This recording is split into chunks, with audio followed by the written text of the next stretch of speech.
Hola y bienvenidos. Hoy tenemos sobre la mesa un material que, la verdad, se aleja un poco de lo habitual. Sí, no es el típico informe. No, no es un informe lleno de datos, ni un análisis de mercado. Es algo mucho más, visceral. Más directo. Es un manifiesto. Correcto. Se titula Manifiesto de Alerta Humanitaria por los Invisibles de América Latina. Y nuestra tarea hoy es precisamente esa, meternos de lleno en él, entender qué hay detrás de este grito de alerta. Saber quiénes son exactamente los invisibles. Exacto. Y por qué, según este texto, se enfrentan a un peligro que nadie parece estar viendo. Para que nos hagamos una idea del tono, la primera línea ya es toda una declaración de intenciones. Cito: Hoy alzamos la voz desde la preocupación legítima y el dolor colectivo. Uf, vamos, que desde el principio ya te están diciendo que esto no es un ejercicio académico. Y ese es el punto clave para empezar. Un manifiesto como este no intenta convencerte con una hoja de Excel, ¿sabes?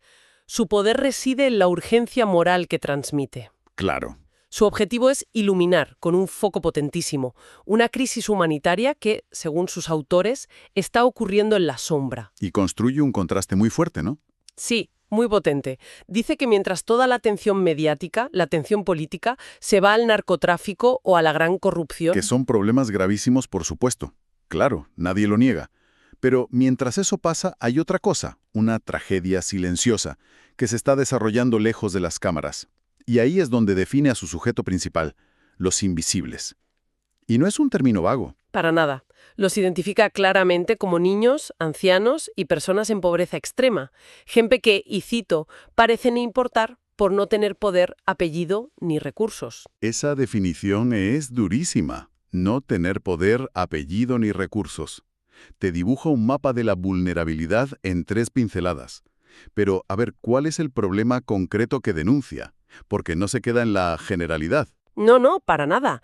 Va al grano y habla de la desaparición de estas personas. El texto presenta una serie de hechos que describe como inaceptables y que, según dice, forman un patrón. Un patrón, vale. Por ejemplo, menciona denuncias recurrentes sobre desapariciones en comunidades rurales o barrios marginales que simplemente no se investigan con la seriedad que merecerían. O sea que no es que no haya denuncias, es que caen en saco roto. Precisamente, el manifiesto habla de una indiferencia institucional que es casi tan grave como el propio crimen. Claro. Describe cómo las familias pobres, sin recursos para contratar abogados o presionar a los medios, ven cómo los casos de sus seres queridos se archivan sin más. Se crea un círculo vicioso de impunidad. Totalmente. Como no hay consecuencias, el crimen sigue. Y como las víctimas son invisibles, pues nadie exige esas consecuencias. Es un sistema que se retroalimenta. Y menciona también lugares concretos, ¿no? Zonas geográficas donde esto es más probable que ocurra. Sí, y es un punto crucial. Habla de zonas con una presencia del Estado muy débil. Y un detalle que me parece muy revelador, con un control sanitario insuficiente o directamente inexistente. Ese vacío no es solo de policía o de jueces. Exacto. Es también un vacío de médicos, de registros, de forenses. Y claro, en ese caldo de cultivo, el manifiesto afirma que la trata de personas y otras economías criminales encuentran un terreno abonado para actuar con total impunidad. Contra los más indefensos. Siempre contra los más indefensos. Vale, el panorama que dibuja es desolador. Pero me llama la atención el tono. No es un texto que señale con el dedo a un presidente o a un partido político concreto, ¿sabes? No, no lo es. Parece más una advertencia sobre el sistema en sí. Has dado en el clavo. La estrategia del documento es muy inteligente. Hay una frase que lo resume todo. Dice: no acusamos sin pruebas, advertimos, alertamos. ¿Advertimos? ¿Alertamos? No busca una confrontación política directa, porque eso podría diluir el mensaje. Su objetivo es alertar sobre una vulnerabilidad estructural que permite que estas atrocidades ocurran. Vale. Y para que esa alerta no se quede en una simple sospecha, hace una conexión muy audaz y muy potente. ¿Cuál? Vincula directamente estas desapariciones con un delito reconocido internacionalmente y que genera un pavor universal: el tráfico de órganos. Uf, esos son palabras mayores. Pasar de una desaparición en una zona rural a una red internacional de tráfico de órganos es un salto enorme. ¿Lo es? ¿No corre el riesgo de sonar a teoría de la conspiración? ¿Cómo lo argumenta para que sea creíble? Esa es la clave. No dice «está ocurriendo esto». Lo que dice es: el tráfico de órganos es un delito internacional real, reconocido por organismos multilaterales. ¿Ok? Parte de un hecho. Parte de un hecho. Y a continuación plantea una pregunta lógica y aterradora. Si tenemos por un lado a personas vulnerables que desaparecen sin que nadie las busque, y por otro lado un mercado internacional que necesita órganos, ¿no es una negligencia gravísima no investigar si ambos fenómenos están conectados? Exactamente. Al enmarcarlo así, convierte la sospecha en una exigencia de diligencia. Eleva el problema de la categoría de suceso local a la de alerta de seguridad internacional. Claro, ya no es un asunto que un gobierno pueda ignorar. No, porque está tocando un tema que activa las alarmas en la ONU, en la OMS y en todas las organizaciones de derechos humanos. Entiendo. Es una forma de forzar a que todo el mundo mire. No afirma tener la prueba, pero exige que se busque. Me parece una estrategia brillante. Y supongo que, una vez lanzada esa bomba, el manifiesto no se queda ahí. No, claro. Propone algo. Hay un plan de acción. Claro, ahí está el corazón operativo del documento. Pasa de la advertencia a la acción con una sección que titula Exigencias urgentes. Y no es una lista de deseos, es una hoja de ruta muy concreta. Con 5 puntos, ¿verdad? Con 5 puntos, sí. Salud, clínicas privadas, morgues y sistemas de trasplante. Apunta directamente a la infraestructura que podría ser utilizada por estas redes. Espera, ese segundo punto es muy fuerte.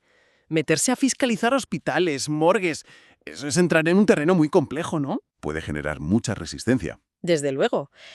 Pero es que la lógica del manifiesto es que no puedes combatir un crimen de este tipo solo persiguiendo a los secuestradores en la calle. Tienes que desmontar toda la infraestructura. Exacto. Tienes que desmontar lo que lo hace posible. Y aquí podemos trazar un paralelismo, fíjate, con la lucha contra la financiación del terrorismo. Es la misma lógica. A ver, No solo persigues al operativo, sino que fiscalizas el sistema bancario para cortar el flujo de dinero.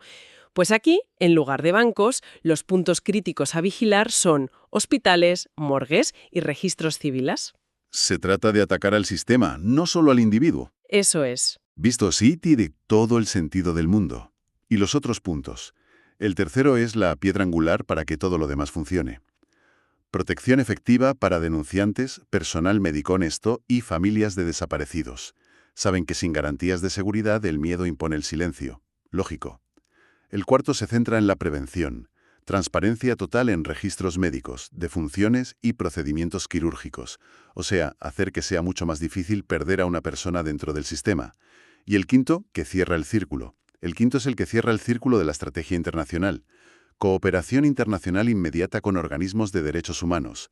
Con esto le dicen al mundo, este problema nos supera, necesitamos ayuda y supervisión externa. Es una arquitectura completa, no son solo parches. Investigación, prevención, protección y cooperación. Y todo parte de esa idea de mirar el sistema entero. Exactamente. Es un enfoque de 360 grados que reconoce la complejidad del problema. Estas redes criminales son, por definición, transnacionales. Por lo tanto, la respuesta también tiene que serlo. Claro, no sirve de nada que un país ponga controles si el de al lado es un coladero. Vale, entiendo la denuncia, la estrategia y las exigencias. Pero más allá de lo práctico, hay una parte del manifiesto que parece ir al núcleo moral de todo esto, a la pregunta de ¿por qué debería importarnos? Sí, es la sección que titulan Un principio irrenunciable. Y es donde el lenguaje se vuelve más universal y, francamente, más emotivo. Es el anclaje ético de todo el documento. Lanza unas frases que son puñetazos sobre la mesa. La primera: la pobreza no puede ser una sentencia de muerte. Hay que pararse un segundo a pensar en eso. Es una frase demoledora. Totalmente. Y sigue con otra. La falta de voz no puede significar impunidad.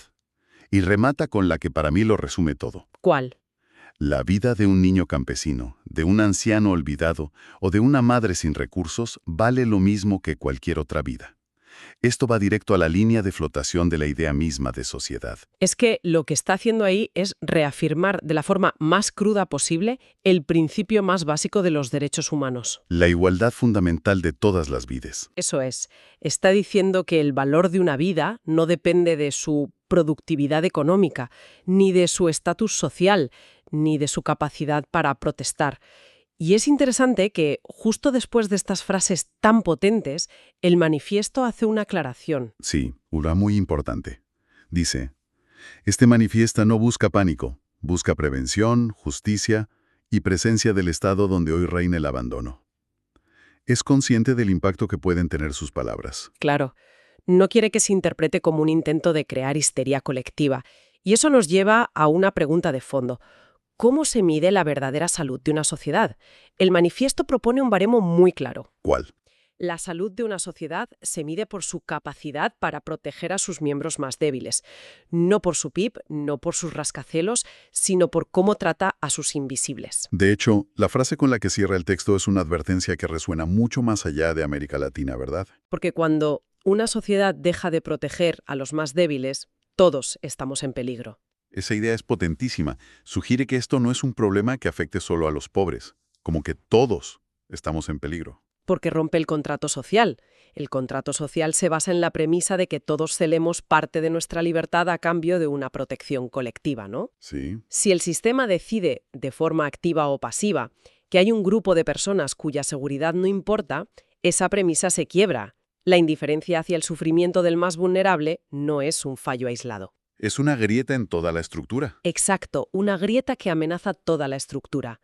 Si se normaliza que la vida de alguien invisible no tiene valor, ¿quién te garantiza que mañana el criterio de invisibilidad no se amplíe y te incluya a ti por otra razón? Claro. El peligro del que advierte es que esa erosión de la empatía y la justicia se convierta en la norma y entonces la seguridad de todos deja de estar garantizada. Entendido. Es como un cáncer que empieza en una parte del cuerpo social, pero que, si no se trata, acaba afectándolo todo.